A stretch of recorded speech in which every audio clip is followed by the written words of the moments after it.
There's so many hairs on me.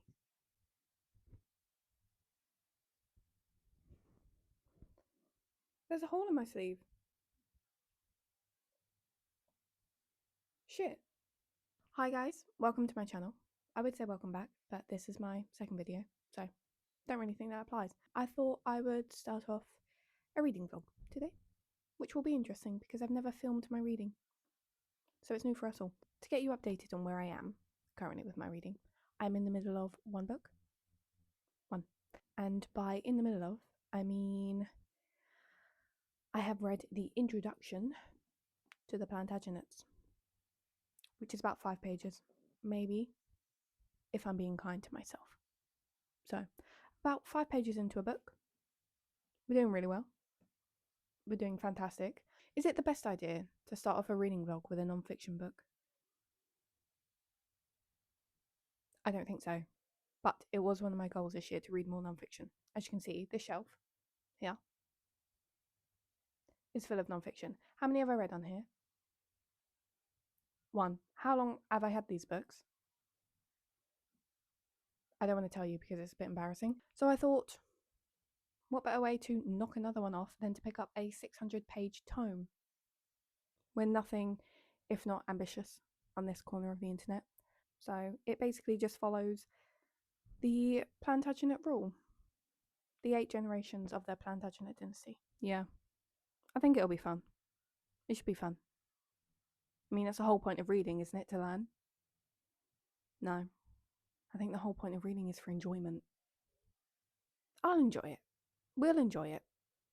Maybe. But yeah, that is my goal for today, at least, to get some way through this book that's more than 5 pages. I do have a couple of things that I need to get done today, so I will start reading when I come back. As for what else I'm going to pick up in this vlog, I have no plans.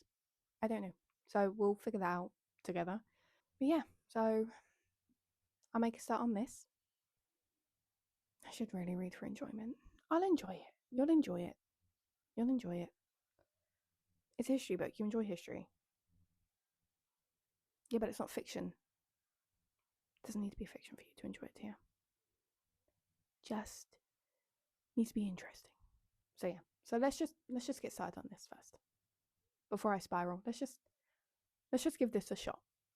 Okay.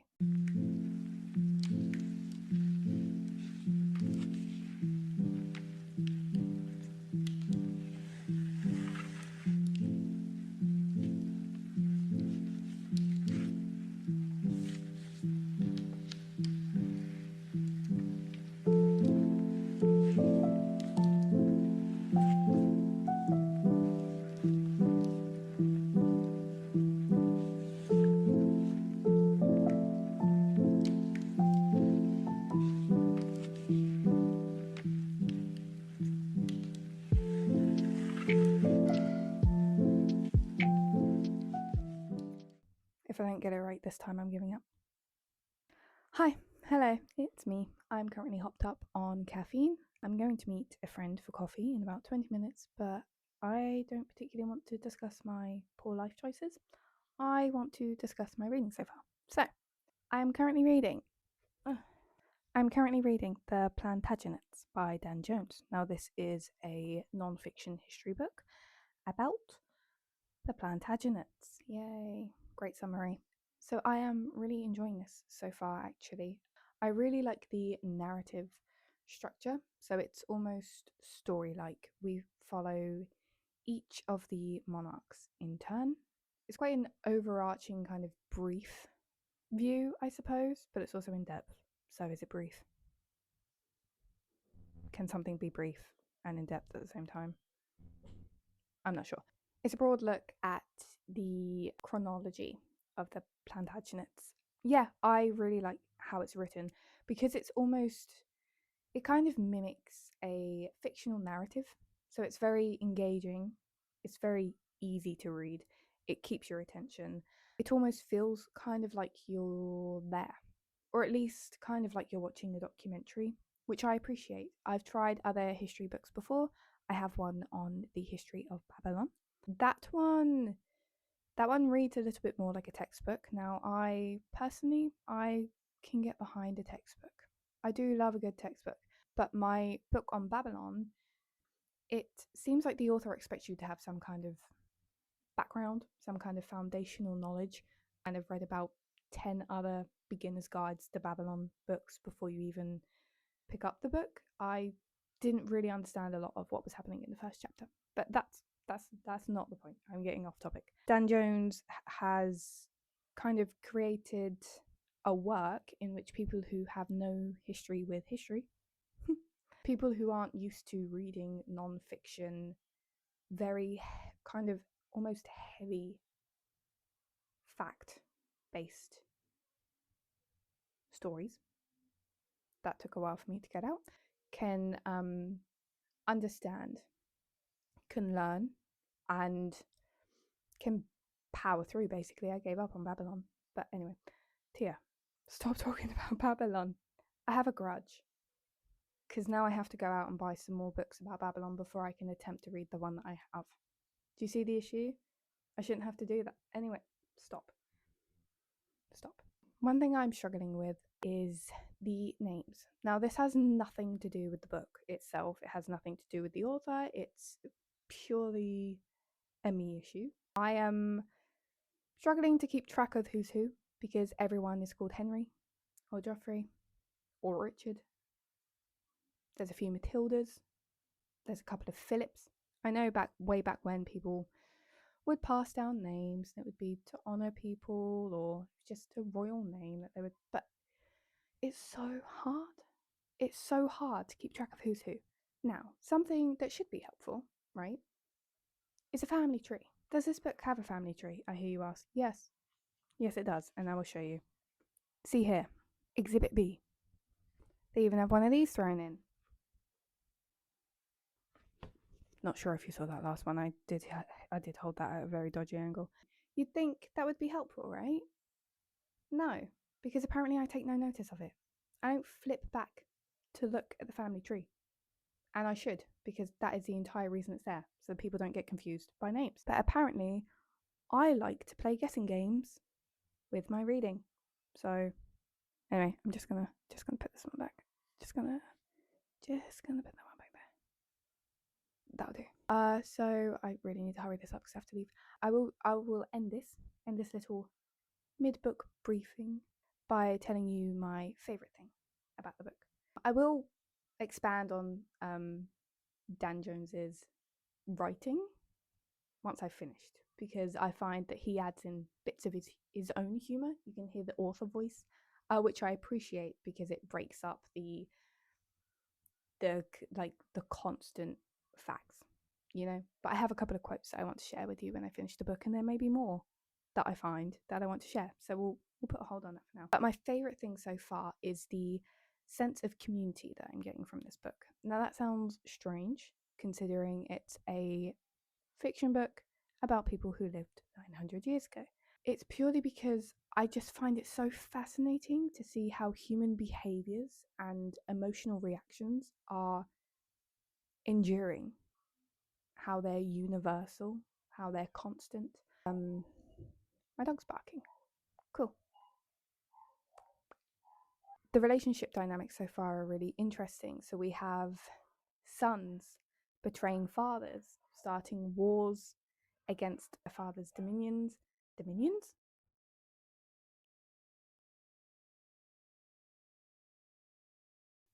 And starting wars to kind of take their father's lands.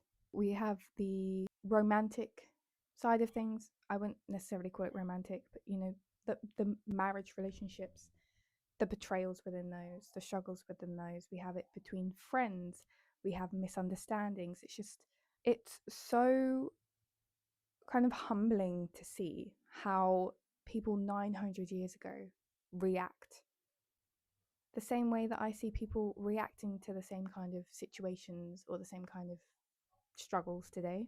Now, for me, I know that this wouldn't be the same for everyone who read the book, obviously, but for me, I actually find it quite comforting to see how human nature, our psychology, our emotionality is consistent over time.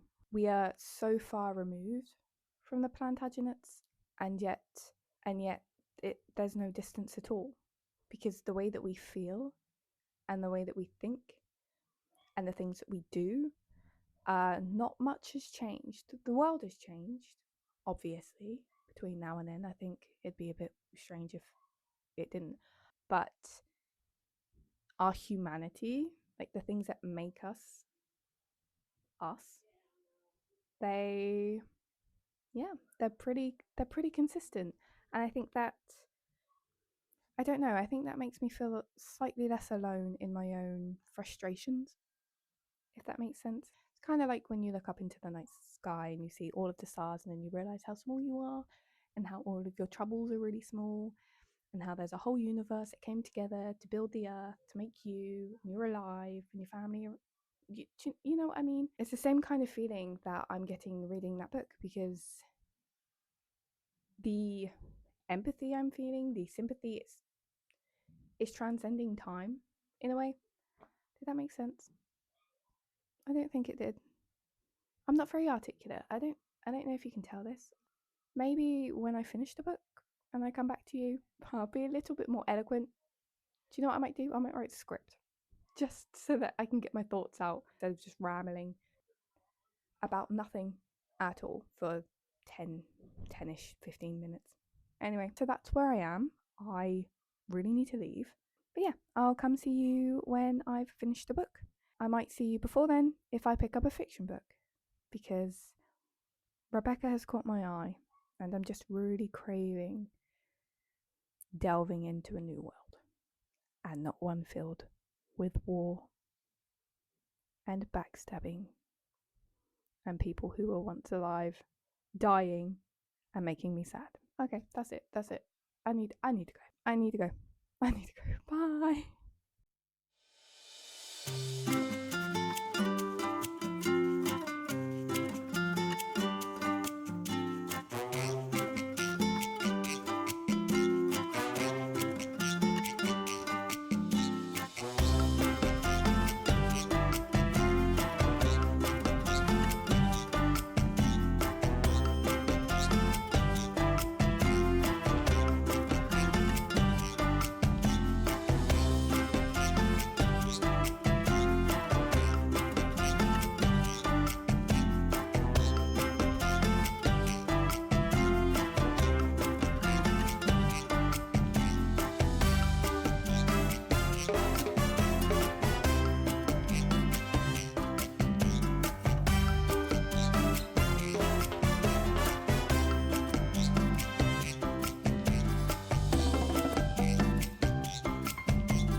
So, I'm back with a reading update.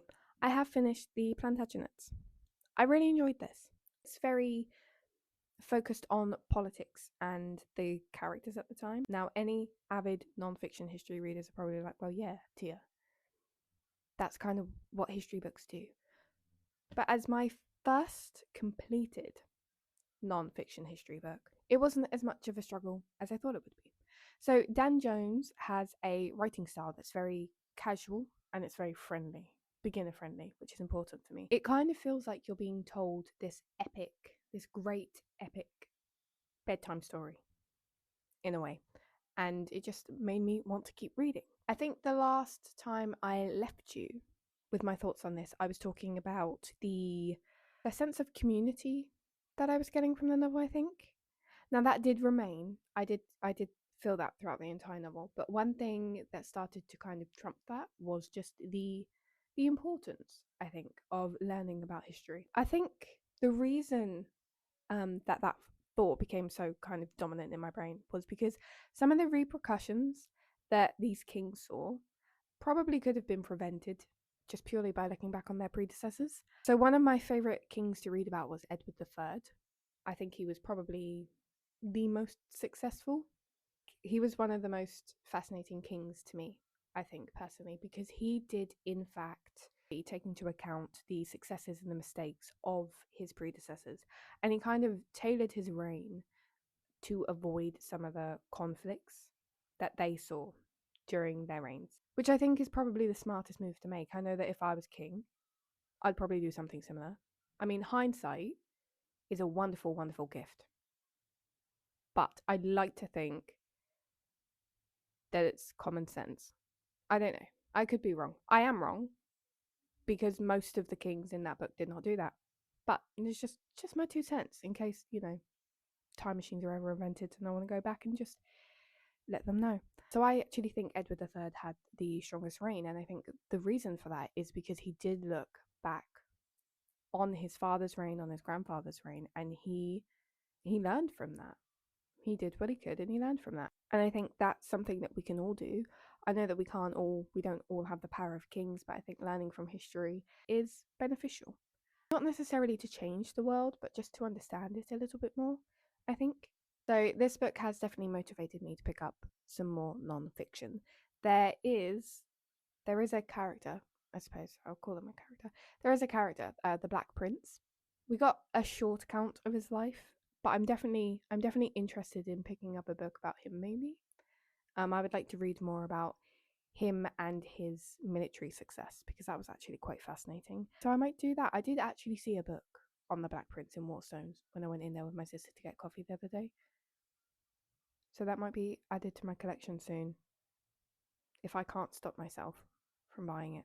We'll see. But yeah, so I really enjoyed that book. I'm not sure how much I can sell it to you because if you're not interested in the subject matter, you wouldn't want to pick it up. And I wouldn't want you to pick it up, honestly, if you're not interested in British history. But I think if you are interested in British history, then this is definitely a good one to go with, especially if you are a beginner to nonfiction. Because if you had told me last year that I would be picking up and finishing a 600-page nonfiction book, no. But to end the little wrap up before I go on for about 10 years, because I've noticed that I tend to ramble. Apparently, I'm a rambler. I didn't know that about myself before I turned the camera on, but there it is. I will share my favourite quote with you. That's something that I want to do for every book that I finish. I want to share my favourite quote with you. It's one of my favourite parts of reading, is just seeing how authors can play with prose. And it's one of the reasons I love writing as well. I am a very prose-based reader. So I thought why not? It's my book channel. Share my favourite quotes. And then maybe you can share whatever your favourite quote is from whatever book you're reading with me, because I would love that. And chances are it would probably encourage me to pick up the same book as you. Anyway, my favourite quote from this book is: geographically, politically, and feudally, in an orchard a few hundred yards from the True Cross, the Plantagenet Empire was finally pronounced dead. Ooh, I love the dramatics of it. I think it really kind of hints to the narrative quite well. It's just so dramatic. And it would be, it's about the monarchy. But yeah, I love that quote. Anyway, really enjoyed. Why did I hold it like that? Really enjoyed. I'm probably not going to give a star rating because it feels odd to rate a non-fiction book with a star. Do people do that? Is that how people rate non-fiction books? I'm not sure. My rating for this is I really enjoyed it. Now I've got to talk about Rebecca. That leads me on to my current read. So I think I would have added in a clip somewhere before this, probably, maybe, hopefully, of me starting Rebecca. So, thoughts on Rebecca so far? Well, I'm currently about a quarter of the way through. I'm at page 119, chapter 10. As you can see, I am annotating this one, which is, I find very intimidating. I've never in my life taken a pen to a book. I have no idea what I'm doing. I think the reason it used to intimidate me is because I used to think that I'm not smart enough for it, which is a completely dumb thought, which also reinforces the idea that I'm not smart enough to annotate, but but I don't care anymore, to be honest. I really don't care anymore. I'm just writing my observations. That's mainly what I'm doing at the moment. I'm kind of finding my annotating style. So, for instance, I don't know, she'll look at a flower and I'll write in the margins, she's looking at a flower. I'm having fun. I'm really enjoying it so far. My voice keeps cracking. I am really enjoying the little kind of gothic tone. There's like a gothic undertone to this that I'm really enjoying as well, because I think gothic is my favorite. So I'm currently at the part where, so they've met, they've gotten married, they've gone to Manderley, and they've just spent the day with, is it Maxime? Maxim. His name's Maximilian, so I assume it's Maxim. Max? We'll call him Max. So they've just spent the day with Max's sister. That's where I am. So, one of the things I'm finding the most interesting at the moment is the theme of time and memory. The themes of time and memory and her obsession with Rebecca. Those are the two things that I've got my eye on most at the minute. Those are the two things that are fascinating me most. Daphne, we're going to go informal here. Daphne has this wonderful way of writing a character that is so caught up in the idea of time. Our main character is unnamed. We don't know her name, so I'm just going to call her Mrs. De Winter because that's how she's known. She has this habit of kind of lapsing into almost like a dream-like state. I would call them daydreams, but they're not really. I mean, I suppose they are. I suppose they're daydreams. If I looked up the definition of daydreams, it'd probably match. Okay, anyway. So she has this habit of kind of slipping into daydreams where she'll think about the future, sometimes the immediate future, and the past. And she will give herself emotions. So she will assume the emotions that she would expect to feel in those situations.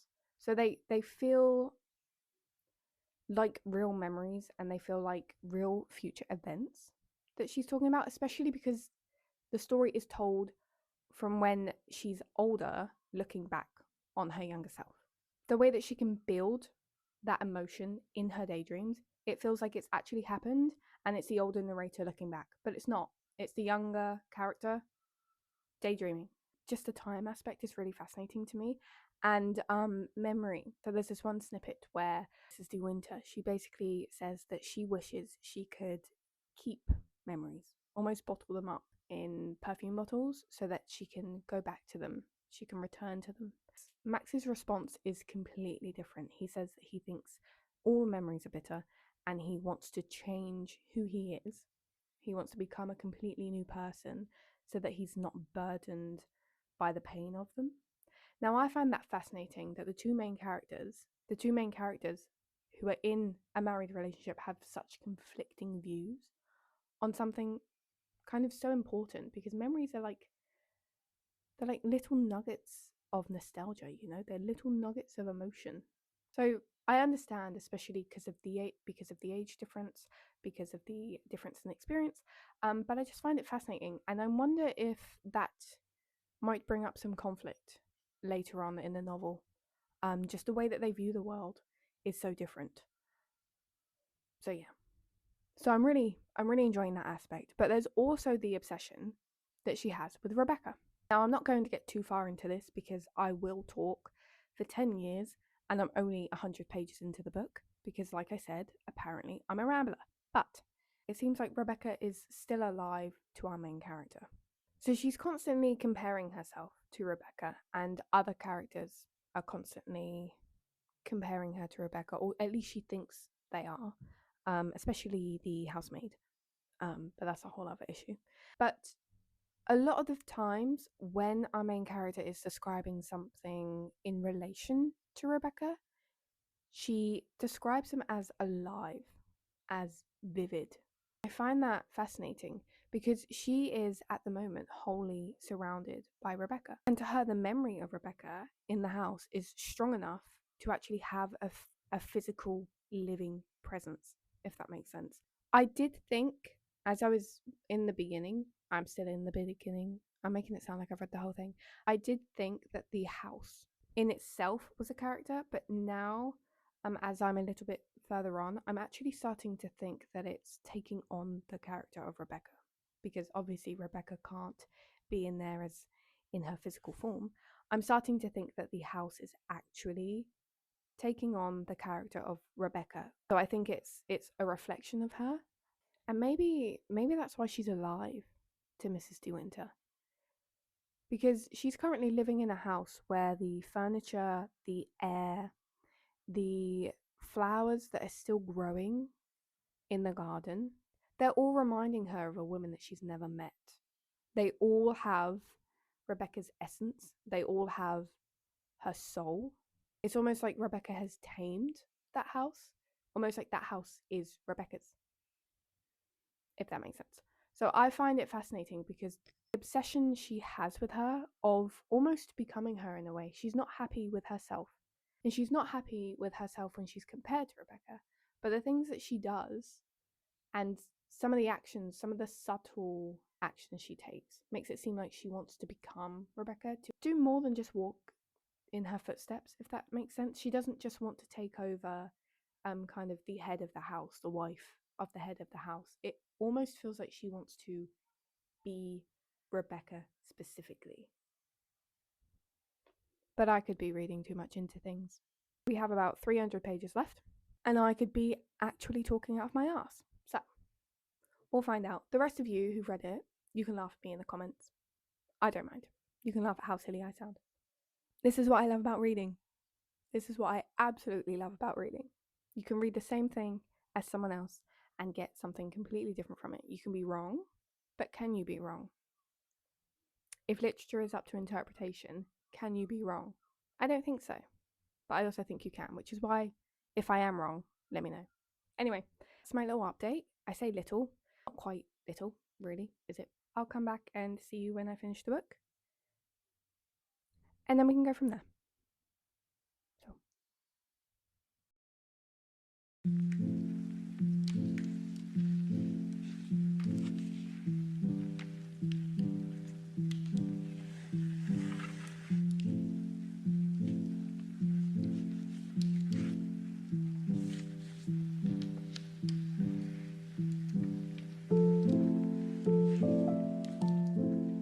So I'm back with my final thoughts. So these are the books that I have finished for this vlog. This one is new, I know. I haven't told you about this one, but I'm going to. The Plantagenets I've already spoken about. So I'm going to put that one. Can't even see.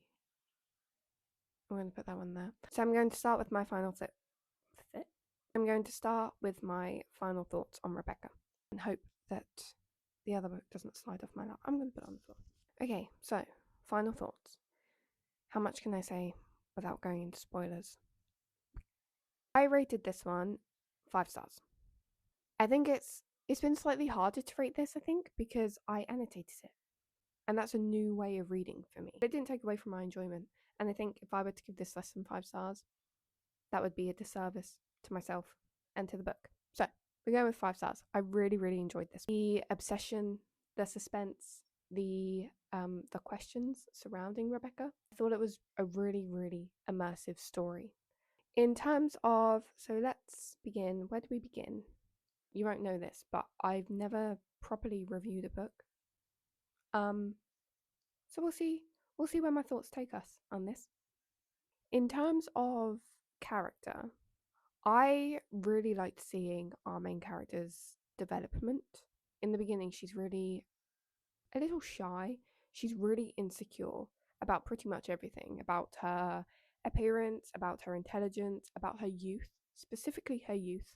I think that was why it was so easy for her to latch on to the idea of Rebecca, because of that insecurity. She almost found a home for her insecurities in her. But I really enjoyed seeing how her character did change.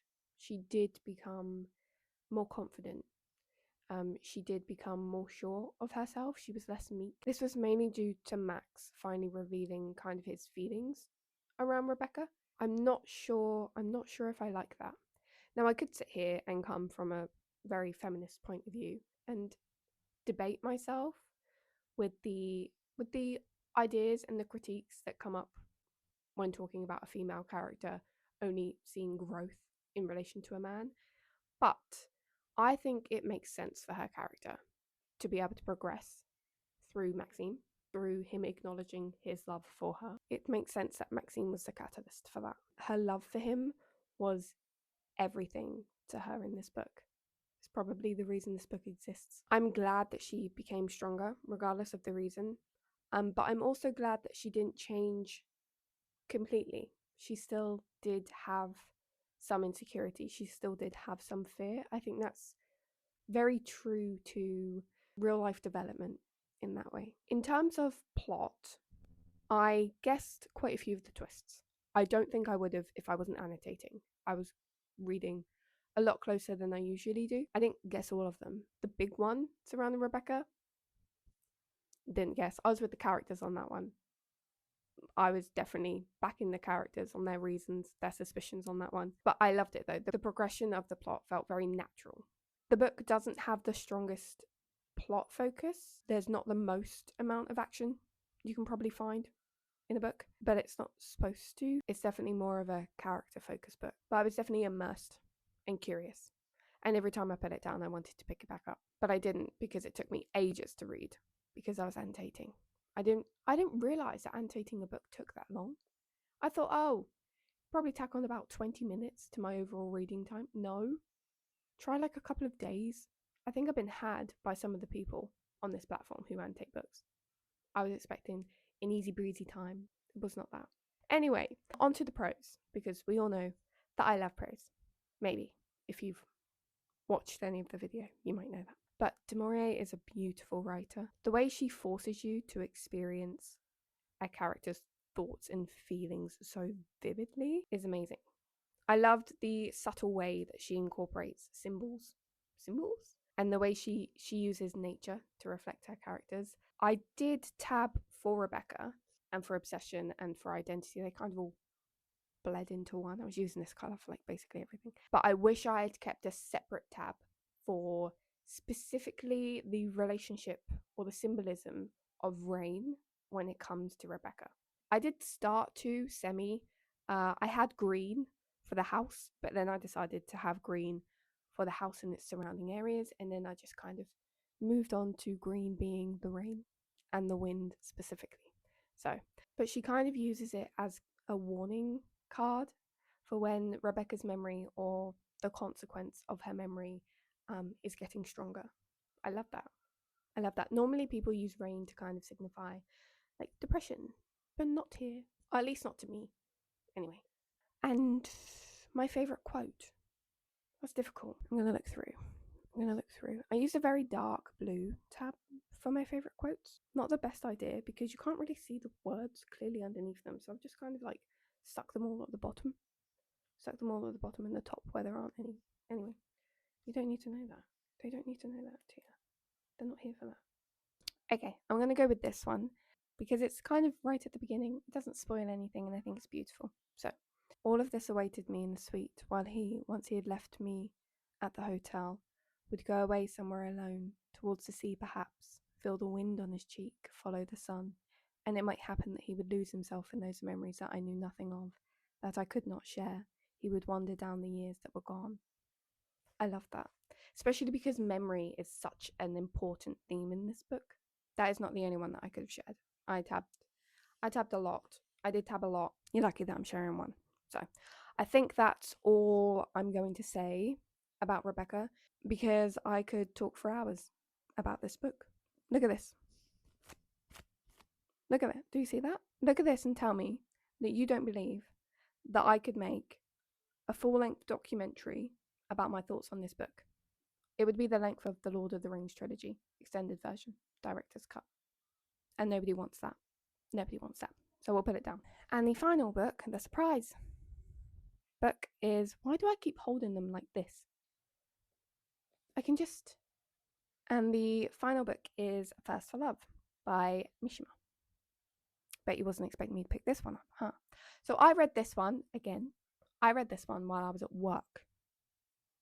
Probably not the best idea. Definitely not the best idea. I'm telling you that now. What was this book?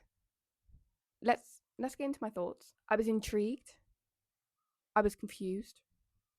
I was sad. I was horrified. Everything I want when I'm reading a book. So the main character, Etsuko, what can I say about her? She is, well, she's depressed. aren't we all? I think it stems from the abuse she suffered, specifically in relationships. I think that's why she doesn't understand that her love for Saburo isn't love, it's lust, it's obsession. It's a way for her to feel. He's an instrument to her, I think. The only way that she knows how to love is through anger and pain, really. She doesn't know how to love or be loved healthily. Her entire reason for living is in the negative, if that makes sense. She finds joy in the things that corrode and hurt her, in complete suffering, really. I think that's where she's the most comfortable, when she's suffering completely. And that's really sad. Side note, I love her like diary entries. I loved reading those. Like I was anticipating the next one. If the whole book was that, I'd be really happy. Just like a 3-4 page book. But I love those. But yeah, her thoughts are very conflicting. And I think that's why the book ends the way it does. The trauma conflicts with her desire, and the things that she wants are the things that she's afraid of. So, in terms of the plot, there isn't one. If you're going into it expecting a plot, then I think you'd be very disappointed in the book. It's more of a study of grief, of trauma, of obsession, and how they affect relationships. The ending is both deserved and a surprise. So I wanted something else. I wanted something different from the ending, but I can't actually think of any other way for it to end, to be honest. He wrote the perfect ending and also the most imperfect ending I've ever read in my life. Yeah, I couldn't see it going any other way. But the festival scene? The festival scene. Let me know. Because that scene. But actually, that's something else that I noticed. So, in terms of, I don't know where to put this. I'll kind of group it in with prose. Mishima writes very beautifully. There are some very beautiful passages, especially on the kind of the philosophy of the human condition. I wish I could read it in its original language. I am learning Japanese. I'm self-teaching both Japanese and Korean. I say that as a present progressive. I haven't picked up my books in a while, but it's still in the back of my mind, and it's something I'm going to get to. So I am learning those languages because I want to be able to read books in the languages that they were, in the languages that they were meant to be read in. But that's a side note. The thing that I noticed was how often he likens characters to animals. I didn't annotate because I read at work, and I couldn't annotate because I read at work. Although I'm sad that I didn't, because I would have a lot to say. There is so much more to explore in that one thing alone. As you can see, I did tab it. I just didn't annotate it. I think the reason why I picked up on it is because I did my master's degree in creative writing purely because it would force me to write. Now, is that a good enough reason to get into student debt? No. But it's the reason I went in with. But in the course, I had to write an essay about some kind of critical theory that relates to my own work. And one of the trends I noticed in my own work is I use animals a lot to represent something. If that's a character, if that's a theme, I don't know.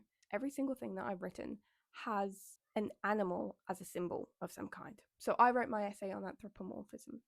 And I think that's why I picked up the trend in this book. Like I can't remember what color I used. Like this mauve, this purple. I don't know if you can see how many there are. But yeah, a lot.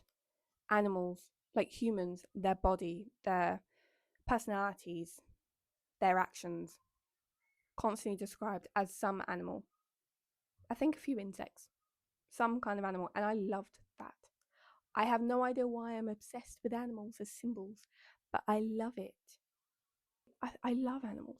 I think they're fascinating. I think the way that they can symbolize things is fascinating as well.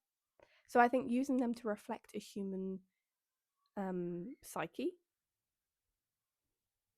I loved his use of animals. He didn't really delve into it. He didn't have like one specific animal.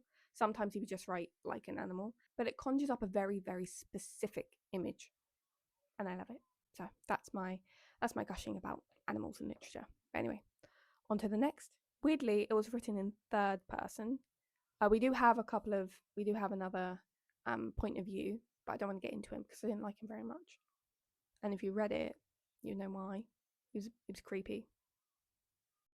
He's not the type of man I'd want to hang around. I can tell you that. But it was very, very interesting to see Etsuko's point of view, the way that she views the world. But yeah, I would say check your trigger warnings before you pick this one up. If reading about sexual or domestic abuse triggers you, think about picking this one up. It's very short, but it definitely comes up quite a lot. I think it's the entire basis for Etsuko's character. So yeah, I just wanted to put that one in there. Okay, so my favorite quote from this one was, if I can remember what color I used. Okay, so I'm going to share with you two, I think, because they're so conflicting. So the first is that small joy in rottenness, joy in spite, joy in a little laugh up one's sleeve. There are some people who are born for no other purpose. God seems to enjoy doing silly things like that. And the next is a little longer. Please bear with me. It's best to take life lightly, she thought.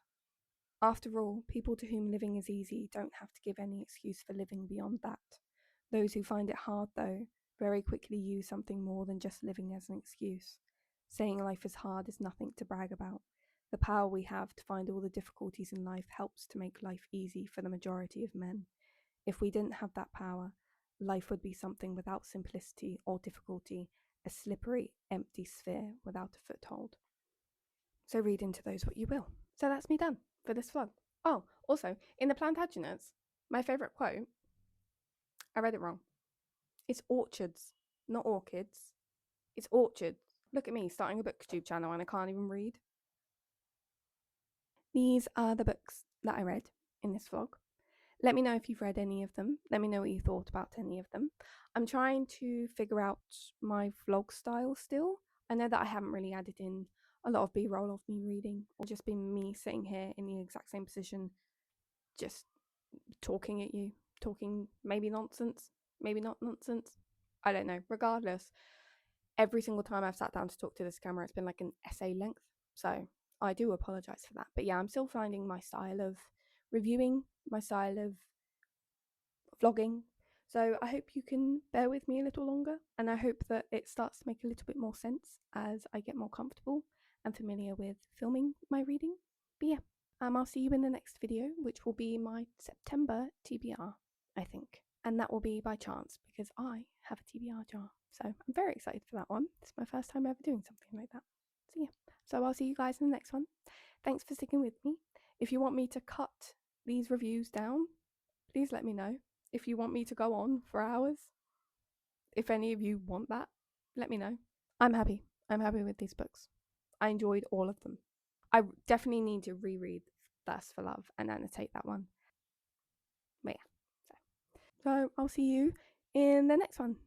Bye for now.